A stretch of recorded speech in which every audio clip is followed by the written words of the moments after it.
കഴിഞ്ഞ ദിവസം സോഷ്യൽ മീഡിയയിൽ കണ്ട ഒരു കുറിപ്പ് പ്രേക്ഷകരുമായി പങ്കുവയ്ക്കുകയാണ്. ആ കുറിപ്പ് വായിച്ചപ്പോൾ തോന്നി അത് പ്രേക്ഷകരുമായി പങ്കുവയ്ക്കണമെന്ന്. കാരണം അതിൽ പറഞ്ഞിരിക്കുന്ന കാര്യങ്ങളൊക്കെ ശരിയാണെന്ന് തോന്നി. നിങ്ങളും അഭിപ്രായം പറയണം. ഒരു കാലത്തെ ദരിദ്ര കേരളം സമ്പന്ന കേരളമാക്കിയതിൽ ഒരു രാഷ്ട്രീയ പാർട്ടിക്കും ഒരു പങ്കുമില്ല. രാഷ്ട്രീയക്കാർ ഉണ്ടാക്കിയതല്ല ഇന്നത്തെ കേരളം. 1940-55 വരെ കേരളത്തിൽ നല്ല പട്ടിണിയായിരുന്നു. കേരളത്തിലെ 50% ജനങ്ങൾക്ക് 3 നേരം പോയിട്ട് 1 നേരം പോലും വയറ് നിറച്ച് ഭക്ഷണം കഴിക്കാനുള്ള സ്ഥിതി അന്നുണ്ടായിരുന്നില്ല. കഞ്ഞി, ചമ്മന്തി, ഉണക്കമീൻ ചുട്ടത്, ചക്കക്കുരുവും മുരിങ്ങയ്ക്കയും, കപ്പളങ്ങ, കപ്പ, കാച്ചിൽ, ചേന, ചക്കപ്പുഴുക്ക്, കപ്പപ്പുഴുക്ക്, മധുരക്കിഴങ്ങ്, ഉണക്കക്കപ്പ ഇതൊക്കെയായിരുന്നു അന്നത്തെ പ്രധാന ഭക്ഷണങ്ങൾ. കഞ്ഞി പോലും വയറ് നിറച്ച് കിട്ടില്ലെന്ന് മാത്രമല്ല 3 നേരവും കിട്ടാൻ പ്രയാസമായിരുന്നു. കല്യാണ വീടുകളിൽ വിശക്കുന്നവരുടെ തള്ളിക്കയറ്റം നിയന്ത്രിക്കാൻ വളരെ പാടുപെടുമായിരുന്നു.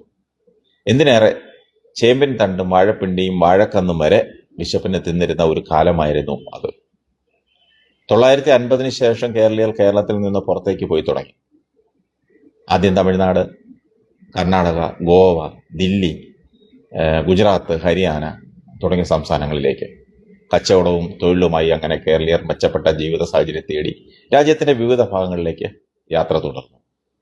3-4 ദിവസം യാത്ര ചെയ്തൊക്കെ നഴ്സുമാരും അധ്യാപകരും രാജ്യത്തിന്റെ വിവിധ ഭാഗങ്ങളിൽ ജോലിക്ക് പോയി തുടങ്ങി.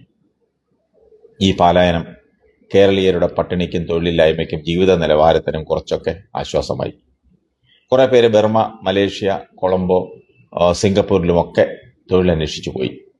പിന്നീട് 975 ഗൾഫ് കുടിയേറ്റം ശക്തി പ്രാപിച്ചു. പിന്നെ ബ്രിട്ടൻ, കാനഡ തുടങ്ങിയ രാജ്യങ്ങളിലേക്ക്. പിന്നീട് നാം കാണുന്നത് കേരളത്തിന്റെയും കേരളീയരുടെയും മാറുന്ന ഒരു മുഖം തന്നെയാണ്, ഒരു ഉയർച്ച തന്നെയാണ്. പട്ടിണി മാറി, ഓലപ്പുരകളും ഓടിട്ട പുരകളും അപ്രത്യക്ഷമായി, പേക്കോലം മാറി, കേരളം തുടുത്തു. വിദേശ പണം സർക്കാരിനും നേട്ടമായി. കേരളത്തിന്റെ മുഖച്ഛായ തന്നെ മാറിക്കൊണ്ടിരുന്നു. 90കളുടെ അവസാനത്തോടെ യൂറോപ്യൻ കുടിയേറ്റവും ശക്തി പ്രാപിച്ചു. ആരോഗ്യ പ്രവർത്തകർ കൂട്ടത്തോടെ കേരളം വിട്ടു. ഓരോ വീടുകളിലും അതിൻ്റെതായ മാറ്റങ്ങൾ പ്രകടമായി. അതുവഴി ഓരോ മനുഷ്യരിലും നാട്ടിലും ഉയർച്ചയുണ്ടായി. ഒരു കാലത്ത് മദ്രാസി എന്ന വിളി കേൾക്കാത്ത പ്രവാസി ഉണ്ടായിരുന്നില്ല. ഓരോ മലയാളിയും നാട് വിട്ട് തെണ്ടിത്തിരിഞ്ഞ് കഷ്ടപ്പെട്ട് വിയർപ്പൊഴുക്കി പടുത്തുയർത്തിയതാണ് ഇന്നത്തെ കേരളം. ഒരു സംശയവും വേണ്ട. നല്ല നാളെ എന്ന് പറഞ്ഞ് ഒരു രാഷ്ട്രീയ തൊഴിലാളി തളികയിൽ വെച്ച് നമുക്ക് തന്നതല്ല ഇന്നത്തെ കേരളം. നമ്മൾ സല്യൂട്ട് ചെയ്യേണ്ടത് നമ്മളെ തന്നെയാണ്.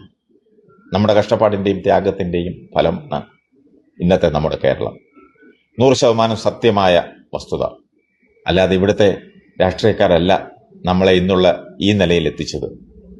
അവർ നമ്മളെ ജാതിയുടെയും മതത്തിന്റെയും നിറത്തിന്റെയും പേരിൽ തമ്മിലടിപ്പിച്ചും എന്തിലും എല്ലാത്തിലും അഴിമതി ചെയ്തും കൊള്ളയടിച്ചിട്ടേ ഉള്ളൂ. അവരുടെ ശമ്പളം അവർ ഒന്നിച്ചിരുന്ന് വർദ്ധിപ്പിക്കുന്നു. വിദേശത്ത് പോയി ചികിത്സിച്ചും സ്വന്തക്കാരെ ജോലിക്ക് തിരികെ കയറ്റിയും അവർക്ക് പെൻഷൻ വർദ്ധിപ്പിച്ചും വിദേശ യാത്ര ചെയ്തും യാത്രാബദ്ധ വർദ്ധിപ്പിച്ചും ദൂർത്തടിച്ചും വികസനങ്ങളുടെ പേരിൽ കമ്മീഷൻ മേടിച്ചും നമ്മളെ വഞ്ചിച്ചും ഊറ്റിയും നാടിനെ നശിപ്പിച്ചിട്ടേ ഉള്ളൂ. എന്തെങ്കിലും നാടിനു വേണ്ടി ചെയ്യുന്നത് ഇവരുടെ ആരുടെയും വീട്ടിൽ നിന്നും കൊണ്ടുവന്ന പണം കൊണ്ടല്ല. ഓർമ്മിക്കണം, നമ്മുടെ നികുതി പണത്തിൽ നിന്നാണ്. ഇതല്ലേ യാഥാർത്ഥ്യം? ഈ ബോധ്യം നമുക്കുണ്ടായാൽ മതി. രാഷ്ട്രീയക്കാരും ഭരണകർത്താക്കളും അഹങ്കരിക്കില്ല. ഞാൻ പറഞ്ഞത് സത്യമാണെന്ന് തോന്നിയാൽ ഈ വീഡിയോ പങ്കുവയ്ക്കുക, അഭിപ്രായം പറയുക. രാഷ്ട്രീയക്കാരുടെ മൂട് താങ്ങികൾ എന്നെ പൊങ്കാലിടുമായിരിക്കും. സത്യങ്ങൾ തുറന്നു പറഞ്ഞാൽ തെറിക്കുന്ന മൂക്കാണെങ്കിൽ അങ്ങ് തെറിക്കട്ടെ. അപ്പോൾ നിങ്ങളുടെ അഭിപ്രായം കമന്റ് ബോക്സിൽ രേഖപ്പെടുത്തുമല്ലോ.